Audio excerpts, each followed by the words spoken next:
J'ai longtemps regardé par la fenêtre. J'ai cru souvent que quelqu'un venait nous voir pendant la nuit.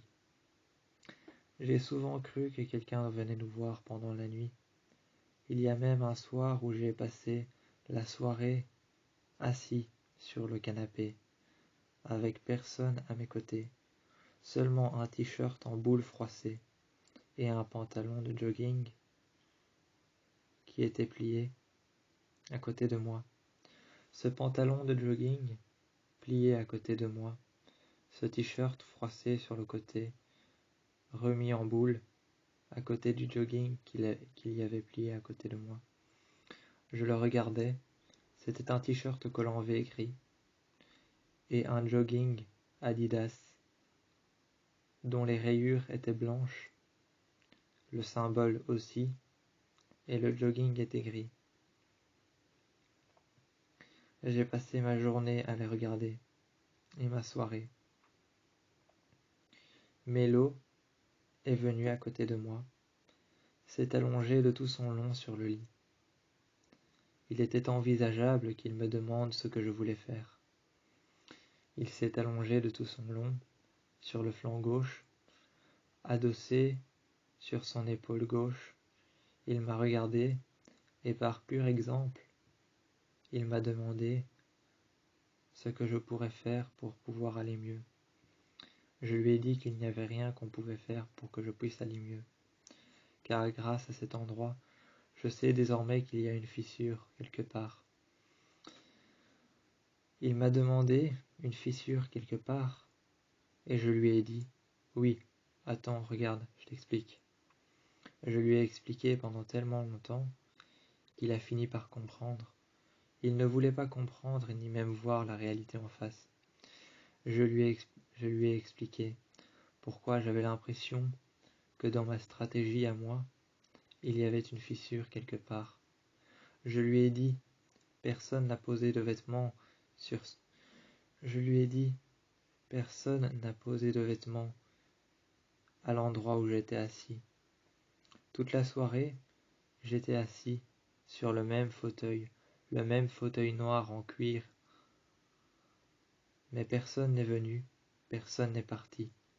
Ce soir-là, personne n'est entré à part moi, et je ne pourrais pas dire qui a posé ce jogging plié juste devant moi, avec un t-shirt froissé mis en boule juste à côté. Je lui ai expliqué, et je lui ai dit « Attends, c'est pas tout, c'est pas fini ». Il m'a suivi, et je lui ai remontré une nouvelle fois le grand miroir qu'il y avait dans le hall. Je lui ai montré une nouvelle fois le grand miroir qu'il y avait dans le hall. Ce miroir brisé. Mélo m'a regardé, et il a alors dit « C'est un simple jogging, c'est un simple t-shirt, tu pourrais les mettre. T'as l'air d'avoir froid. » Il m'a regardé, et avec toute la pitié que je pouvais voir dans ses yeux, il m'a dit « C'est un simple jogging, tu sais, c'est un simple t-shirt, tu pourrais les mettre, t'as l'air d'avoir froid. » Je l'ai regardé, et Mélo m'a regardé. Moi, je lui ai dit « Oui, je pourrais les mettre, mais tourne-toi. » Il s'est tourné vers le miroir, et là, comme hypnotisé, je l'ai vu regarder cette fissure sur le miroir qui apparaissait à la glace. Cette fissure qui apparaissait à la glace par-dessus, je me suis dit que c'était sûrement l'entendement de cette faille qu'il y avait dans le temps. Cette faille qu'il y avait dans le temps, qui avait été fissurée quelque part, je me suis dit que ce miroir en était peut-être le responsable. Tous nos souvenirs dans cette maison, car cela fait depuis quelques jours que nous sommes ici. Tu ne trouves pas ça curieux ou bizarre que ça nous ait coûté quelque chose qu'ils aient disparu?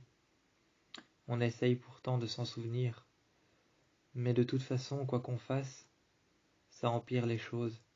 J'étais assis, là, à perdre conscience, et j'essayais de créer toute chose, j'essayais de prendre conscience et de créer tout symbole de raisonnement qui pouvait me ramener à la raison et faire en sorte que ce que je voyais, ce que j'avais oublié mais dont je voulais m'en souvenir, ne disparaisse pas pour toujours.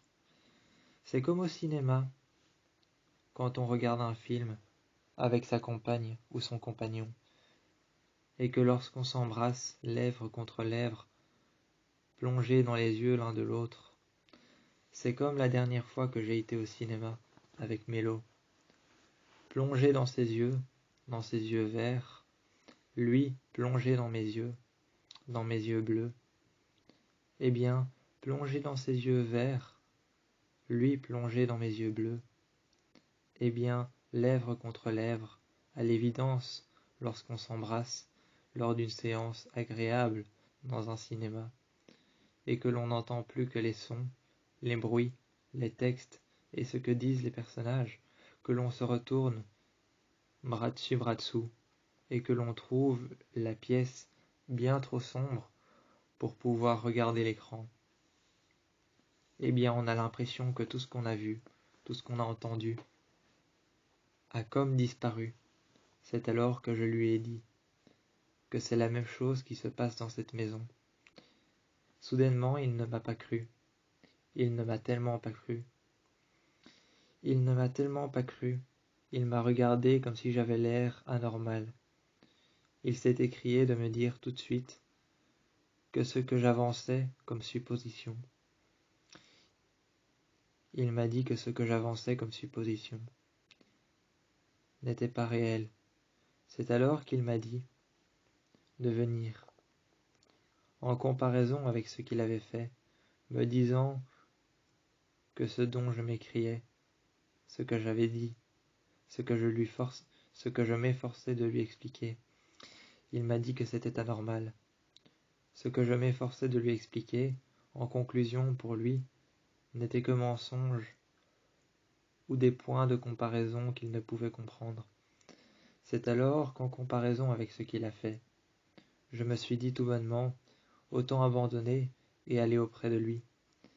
Il m'a pris dans ses bras, m'a retiré mon t-shirt, m'a embrassé, lèvres contre lèvres, je me suis plongé dans ses yeux bleus, il s'est plongé dans mes yeux verts. L'un pour l'autre, nous nous sommes embrassés. Il a retiré mon t-shirt, j'ai retiré le sien. C'est alors que Mélo enlacèrent ma poitrine, passèrent ses mains le long de mes côtes, descendant jusqu'à mon bassin, ensuite le long de mes cuisses. Et on entendit soudainement tous les deux une voix répéter la même chose, point par point, en comparaison avec ce que je sentais lorsque j'étais face à ce miroir. Point par point, cette voix avait répété mot pour mot ce que j'avais entendu. L'histoire de cette maison s'arrêtera-t-elle là? J'en ai donc conclu qu'il y avait quelque chose dans cette maison. Mais il y avait un malentendu entre Mélo et moi. Il n'y a aucun problème à penser qu'une maison est hantée, mais lorsque moi j'en ai conclu qu'elle était hantée, Mélo n'en savait rien. Comme il m'a dit, mot pour mot, comme il m'a dit mot pour mot à ce sujet, lorsque j'ai constaté que cette maison était hantée, il m'a dit « Je ne sais pas, j'en sais rien ». C'est alors qu'il y a un malentendu entre nous. À partir de maintenant, il y a un malentendu entre nous. À partir du moment où il m'a dit « Je ne sais pas, j'en sais rien », j'en ai conclu qu'il y avait un malentendu. Que par rapport à cette maison qui pour moi paraissait hantée, du moins Mélo ne s'en était pas encore rendu compte. C'est alors qu'il était grimpé. Il avait grimpé jusqu'en haut, au dernier étage, et il avait trouvé une salle de bain abandonnée, par-delà laquelle il y avait une baignoire remplie d'eau qui avait moisi. Cette eau qui avait moisi et qui avait stagné, de la pourriture aux murs, jonchant les murs qui étaient blancs. Mais l'eau était d'un air hésité, à penser réellement que ce que je disais était vrai. Mais il avait la volonté en lui, la volonté de comprendre et de savoir. Il avait la volonté en lui de retrouver le chemin direct vers la sortie.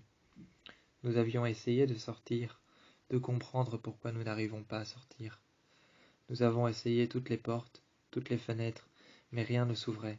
Nous entendions des voix, et au travers des chambres dans lesquelles nous nous sommes enfermés.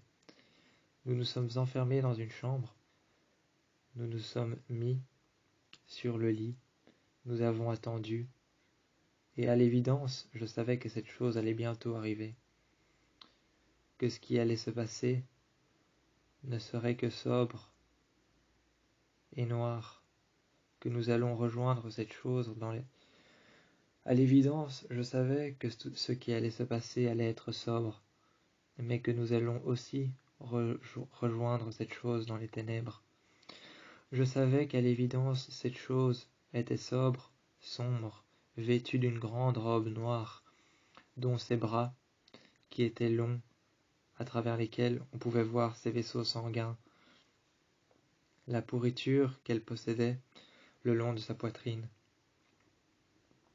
son buste, ses bras, qui étaient longs, ses ongles, qui ne cessèrent de pousser, la pourriture de ses bras blancs, et sa peau pâle, son visage noir, et ses yeux qui nous regardaient, ses yeux perçants à travers lesquels on pouvait voir le néant. Ses yeux perçants à travers lesquels on pouvait voir le néant. Il y avait un néon juste au-dessus d'elle, qui, lorsqu'elle est arrivée et qu'elle a passé la porte, se mettait à clignoter, à s'éteindre et à se rallumer. Lorsqu'elle a passé la porte, elle est arrivée au point culminant, le plus haut de cette maison. Elle est arrivée au point culminant de cette maison, celui dans lequel nous nous sommes cachés. C'est ensuite que cette femme s'est approchée.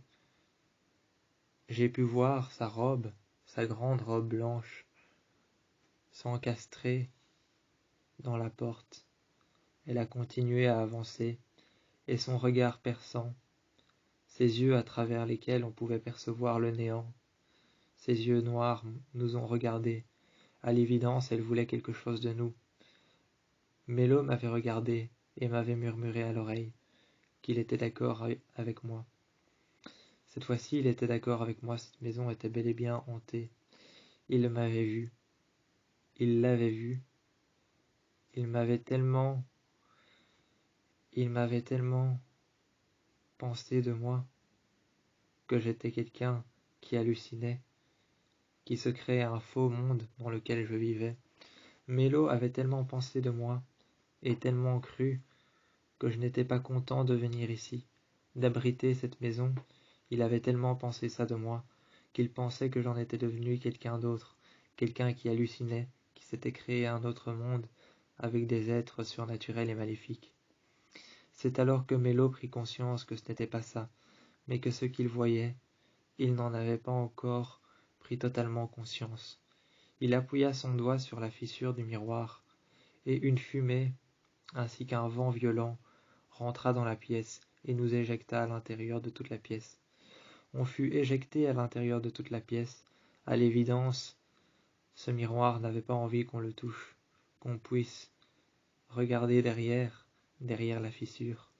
Ou alors cette force surnaturelle restait elle-même sur ses gardes et ne voulait pas qu'on touche la fissure de ce miroir, car son secret se trouvait peut-être derrière. Mélo m'a regardé et m'a murmuré à l'oreille qu'il me croirait maintenant pour toujours, dans l'ambiance sobre de cette maison et lugubre.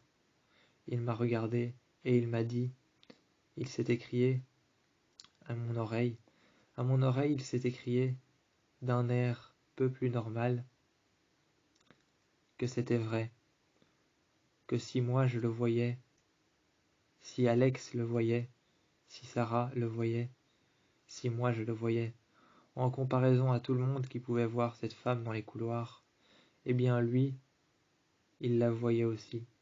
Il m'a embrassé, il a retiré ses lèvres des miennes. C'est alors que j'ai remis mon t-shirt et lui a remis le sien. On a poursuivi cette femme dans les couloirs, et Mélo est tombé nez à nez dans des gravats, dans de la poussière. À l'évidence, il ne savait pas ce que c'était, mais il est tombé nez à nez avec une planche de Ouija. Nous avons pensé longtemps à y jouer, mais de toute évidence, cette entité n'avait pas envie qu'on la rejoigne. Cette entité n'avait pas envie qu'on la rejoigne, ou même qu'on fasse partie de son monde. Elle nous a emprisonnés dans cette maison. Elle nous a éjectés sur les parois des murs. Elle a fait tout pour que nous évitions de toucher ce miroir. Elle a tout fait pour que nous évitions de toucher ce miroir. Lorsque nous étions l'un contre l'autre, torse contre torse, buste contre buste, elle a tout fait pour pouvoir nous séparer. Elle a fait apparaître une voix, sa voix à elle, que j'ai entendue. J'ai eu peur de Mélo. Mélo a eu peur de moi, a douté de moi. Elle a semé le doute, la peur et l'acharnement. Elle a semé le doute, la peur et l'acharnement. À l'évidence, elle était allée là où il ne fallait pas. Et comme toutes les entités, elle allait nous poursuivre. J'étais agréablement surpris que ce soir-là, elle avait disparu. Mélo m'avait pris dans ses bras, avait retiré son t-shirt. J'avais enlevé le mien. Nous étions tous les deux sur le lit, entourés de cette ambiance sobre et lugubre. Nous regardons le plafond, tous les deux, et il m'a dit qu'il m'aimait une dernière fois, si jamais notre histoire devait s'arrêter là à cause de cette entité. Il m'a regardé dans les yeux, a passé sa main sur mon arcade sourcilière, ensuite a passé ses mains dans mes cheveux. Il m'a dit qu'il m'aimait, et que si jamais tout devait s'arrêter là, il ne penserait qu'à moi, et que s'il devait faire de sa mort un paradis, il ferait de sa vie avec moi un enfer. J'ai trouvé ça plutôt romantique.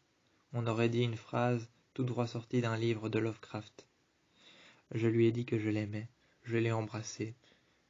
J'ai alors tout de suite dévalé les escaliers, pris un couteau, et selon lui, dans le couloir, ce soir, lorsque j'ai pris un couteau dans la cuisine, que je suis reparti avec ce couteau.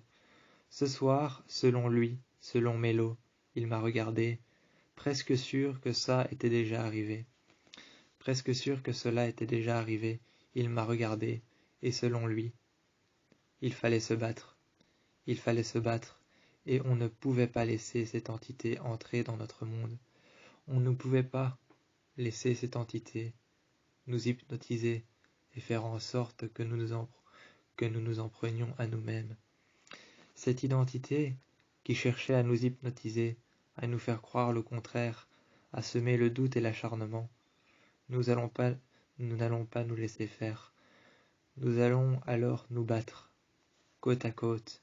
Il m'a regardé, et il a pris un deuxième couteau.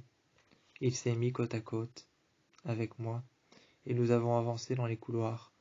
Nous entendions ses pleurs et ses pas à travers les couloirs. Je l'ai vue assise sur un rocking chair. J'ai vu son ombre et un aura blanc qui l'entourait, sa longue robe blanche et ses bijoux qu'elle était en train de soigneusement passer autour de son cou. Elle m'a regardé, elle a tourné son visage vers le mien et vers celui de Mélo, qui était caché derrière moi avec un second couteau en main. Son visage tourné vers nous deux, elle nous a regardés, les yeux vides, les yeux noirs, ses bijoux qu'elle tenait en main, qu'elle passèrent autour de son cou. Elle nous a regardés. Nous avons quitté le couloir, nous sommes sortis dehors, et nos quads avaient disparu. Aucune chance pour Alex, aucune chance pour Sarah, aucune chance pour Gwen, aucune chance pour Vren, aucune chance pour moi, ni même pour Mélo de partir. Nos quads avaient disparu. Il fallait tout juste se battre. Allons-nous essayer la planche de Ouija ce soir-là? Nous avons essayé, mais tout d'abord nous avons trouvé un coffre dans lequel il y avait des photos, quelques photographies appartenant à cette femme, des photographies d'elle-même dans le passé. Était-ce ça la fissure qu'il y avait dans le temps, à travers le miroir? nous n'en pensions rien.